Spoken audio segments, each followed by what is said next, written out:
Palakkad കൊഴിഞ്ഞാമ്പാറയിൽ honey ട്രാപ്പിലൂടെ കവർച്ച നടത്തിയ കേസിൽ പ്രതി മൈമൂന മദ്യലഹരിയിൽ രക്ഷപ്പെടാൻ ശ്രമിക്കുന്ന ദൃശ്യങ്ങൾ പുറത്ത്. കേസിലെ പ്രധാന പ്രതി കൊഴിഞ്ഞാമ്പാറ സ്വദേശി ജിതിനാണെന്ന് പോലീസ് കണ്ടെത്തി.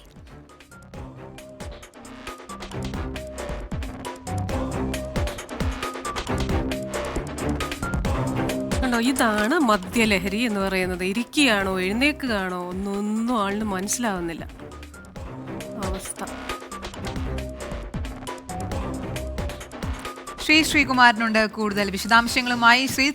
എവിടെ നിന്നുള്ള ദൃശ്യങ്ങളാണിത്? എന്താണ് വിവരങ്ങൾ? കൊഴിഞ്ഞാമ്പാറയിൽ നിന്ന് ഇന്നലെ രക്ഷപ്പെടാൻ വേണ്ടി ശ്രമിച്ചു. അതായത് ചിറ്റൂർ പോലീസ് മറ്റൊരു പ്രതിയെ അന്വേഷിച്ച് ഈ വീട്ടിലേക്ക് വരികയായിരുന്നു. അപ്പോഴാണ് ജിതിനും അതുപോലെ തന്നെ മറ്റൊരു പ്രതിയായ ശ്രീജേഷും മൈമൂനയും ചേർന്ന് രക്ഷപ്പെടാൻ ശ്രമിച്ച് ശ്രീജേഷ് മറ്റൊരു വഴിക്ക് ഓടി. അതിനുശേഷം പിന്നീട് ചിറ്റൂർ പോലീസ് തന്നെ പിടികൂടി. നല്ലേപ്പള്ളിയിൽ പിന്നീട് ഇറക്കി വിട്ടു. പിന്നീട് ഇവിടെ എത്തിയപ്പോൾ കൊഴിഞ്ഞാമ്പാറ പോലീസ് പിടിക്കുകയായിരുന്നു. ഈ സമയമാണ് മദ്യലഹരിയിൽ കാർ ഓടിച്ച് ജിതിനും അതുപോലെ തന്നെ മൈമൂനയും ഒരു പ്രദേശത്തേക്ക് എത്തുന്നത്. അതിനിടയിൽ ജിതിന്റെ കാലിന് പരിക്കേൽക്കുകയായിരുന്നു. അപ്പോഴാണ് മൈമൂന ഈ വാഹനത്തിൽ നിന്ന് രക്ഷപ്പെടാൻ വേണ്ടി ശ്രമിച്ചത്. 44-കാരിയാണ്. ഗൂഡല്ലൂരിൽ സ്ഥിരതാമസമാക്കിയ മഞ്ചേരി സ്വദേശിനിയാണ്.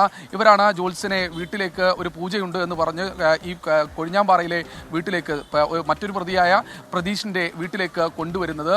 എന്തായാലും ഈ പ്രതി രക്ഷപ്പെടാൻ ശ്രമിക്കുന്നതിനിടയിൽ അവിടെ മദ്യലഹരിയിൽ ഇറങ്ങി നിൽക്കുകയായിരുന്നു. പിന്നീട് അവിടെ കിടന്നു. അതിനുശേഷം എഴുന്നേൽക്കാൻ വയ്യാതെ ഇരിക്കുന്നു. ഈ സമയമാണ് നാട്ടുകാരെ അസഭ്യം വിളിക്കുന്നത്. എന്താണ് ഇങ്ങനെ ഇരിക്കുന്നതെന്ന് ചോദിച്ചപ്പോൾ നാട്ടുകാരെ അസഭ്യം വിളിക്കുന്നത്. പിന്നീട് നാട്ടുകാരാണ് തടഞ്ഞു വെച്ച് കൊഴിഞ്ഞാമ്പാറ പോലീസിന് വിവരം അറിയിക്കുന്നത്. അങ്ങനെയാണ് ഈ പ്രതികൾ പിടിയിലാകുന്നത്. എന്തായാലും ജിതിനാണ് ഈ കേസിന്റെ ആസൂത്രണം എന്ന് മനസ്സിലായിട്ടുണ്ട്. ഈ ജോത്സ്യം പിന്നീട് കൊല്ലങ്കോട് പോലീസ് സ്റ്റേഷനിൽ പോയി പരാതി നൽകി. അങ്ങനെ അത് കൊഴിഞ്ഞാമ്പാറ പോലീസ് സ്റ്റേഷനിലേക്ക് ട്രാൻസ്ഫർ ചെയ്യുകയായിരുന്നു. എന്തായാലും പ്രതികളിൽ 10 പേരുണ്ട് എന്ന് പോലീസ് മനസ്സിലാക്കിയിട്ടുണ്ട്. പലരും പല ഭാഗങ്ങളിലേക്ക് ഓടിയിരിക്കുകയാണ്. ഇതിൽ ഏറ്റവും എടുത്തു പറയേണ്ടത് ഒരു ബാംഗ്ലൂരിൽ പഠിക്കുന്ന ഒരു 24-കാരി കൂടി ഈ കേസിൽ പ്രതിയാണ് എന്ന നിർണായകമായ വിവരം പുറത്തു വരുന്നുണ്ട്. ഇവരും ഓടി രക്ഷപ്പെട്ടവരിൽ ഉൾപ്പെടും.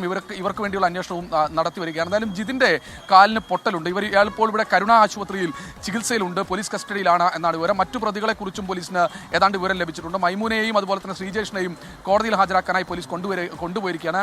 എന്തായാലും വലിയൊരു ഹണി ട്രാപ്പായിരുന്നു ഉദ്ദേശം. ഏതാണ്ട് 2-3 ദിവസമായി ജിതിനും അതുപോലെ തന്നെ ഈ മൈമൂനയും ഈ പ്രദേശത്തെ കൊഴിഞ്ഞാമ്പാറയിലും പാലക്കാട് ജില്ലയുടെ പല മേഖലകളിലും ഉണ്ടായിരുന്നു എന്നാണ് മനസ്സിലാക്കുന്നത്. ഇവരാണ് ഈ കൊല്ലങ്കോട്ടെ ജോത്സ്യനുമായി സംസാരിക്കുകയും പിന്നീട് പൂജയുണ്ട് എന്ന് പറഞ്ഞ് വീട്ടിലേക്ക് വിളിച്ചു വരുത്തുകയും വിവസ്ത്രനാക്കി മർദ്ദിച്ച് ഫോട്ടോ എടുത്ത് ചിറ്റൂർ പോലീസ് അവിടെ മറ്റൊരു പ്രതിയെ തെരഞ്ഞ് മൊബൈൽ ടവർ ലൊക്കേഷൻ, ഒരു അടിപിടി കേസിലെ മൊബൈൽ ടവർ ലൊക്കേഷൻ തെരഞ്ഞ് വന്ന സമയത്ത് ഓടി രക്ഷപ്പെട്ട് പോലീസിൽ അഭയം പ്രാപിക്കുകയും ചെയ്തു. എന്തായാലും കേസിൽ 10 പ്രതികളുണ്ട്. അല്പസമയത്തിനകം തന്നെ DYSP മാധ്യമങ്ങളെ കാണുമെന്ന് അറിയിച്ചിട്ടുണ്ട്. ഇതിന്റെ കൂടുതൽ വിശദാംശങ്ങൾ നമുക്ക് അപ്പോൾ ലഭ്യമാക്കാനാകും.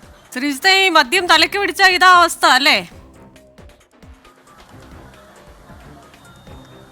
അങ്ങനെയൊക്കെ പറയാം. മദ്യം തലയ്ക്ക് പിടിച്ചാൽ ഇതാണ് അവസ്ഥ. റോഡിൽ ചിലപ്പോൾ ഇരിക്കും, കിടക്കും, ചിലപ്പോൾ ആരെങ്കിലുമൊക്കെ എടുത്തുകൊണ്ട് കൊണ്ടുവരും. എന്തായാലും പോലീസ് വന്ന് എടുത്തുകൊണ്ടുപോയിട്ടുണ്ട്. ഇപ്പോൾ സേഫാണ്. കോടതിയിലേക്ക് കൊണ്ടുപോയിട്ടുണ്ട്. ഉടൻ തന്നെ റിമാൻഡ് ചെയ്യും. ശരി, അപ്പോൾ ആള് ആരോഗ്യപരമായി സേഫ് ആണെന്ന് മാത്രമാണ് നമ്മുടെ ശ്രീത്ത് പറഞ്ഞത്. പക്ഷേ കേസിൽ ആള് സേഫ് ആകുമോ ഇല്ലയോ എന്നറിയാൻ അതിൻ്റെ തെളിവുകളും മറ്റു കാര്യങ്ങളും എല്ലാം നോക്കേണ്ടിയിരിക്കുന്നു.